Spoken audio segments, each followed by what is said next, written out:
full of tightly wound string that could unravel at any moment. But those emotions had to be set aside for now. There were more pressing concerns for her to worry about. Not long after Emily and her companions had arrived at the research station, they had received a garbled radio signal, not from the International Space Station circling the Earth and Fiona Mulligan, its ever-watchful but doomed commander. This new message had been from a British submarine, the HMS Vengeance.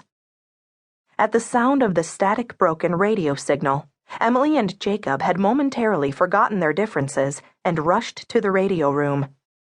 But the garbled signal had not repeated. And now, almost 4 hours after the first message had been received, there had been no further contact with the sub.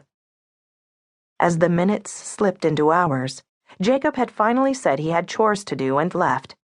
Due more to the angry stare Emily would give him every time he opened his mouth than any real tasks, Emily thought. And as time wore on, first Thor, then Rhiannon had fallen asleep. The girl was slumped in a chair in the corner of the room, Thor on his side at her feet. But Emily remained awake, periodically pressing the talk button on the tabletop microphone attached to the large radio transmitter. "This is Emily Baxter calling the HMS Vengeance. I'm here with 3 other survivors at the research station on the Stockton Islands.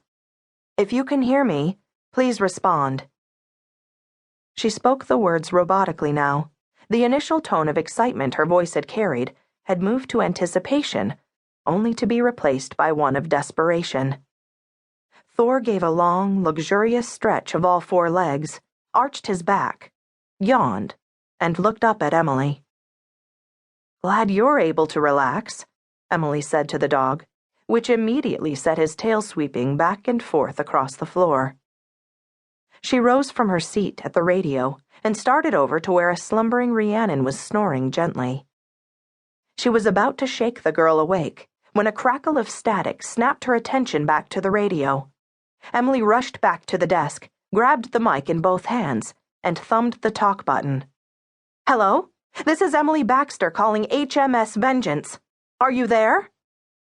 Another burst of static hissed from the speaker, and then, as if he was standing in the room with her, a rich male voice burst from the speakers. "Ms. Baxter, this is Captain Edward Constantine. I'm very glad to make your acquaintance. I hate to be—" The captain's speech was suddenly broken by a racking cough. The radio went silent for a moment, then his voice once again filled the room. "My apologies. My crew has an emergency on our hands, and we badly need your assistance. Are you the person in command there?" Emily hesitated for a moment before answering. "Yes," she stated firmly. "I'm the one you need to speak to."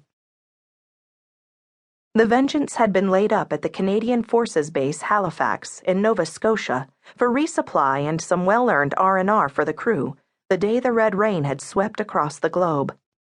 Most of my crew were ashore on leave when we got an order from the Admiralty to put back to sea immediately as soon as I had enough crew to operate the boat, the captain explained. Only a handful managed to make it back in time. I cut it as close as I could, but we had only minutes. And orders are orders. The hottest thing I've ever done was leave my people behind. God help me. 37 of us. That's all I managed to save before we put to sea.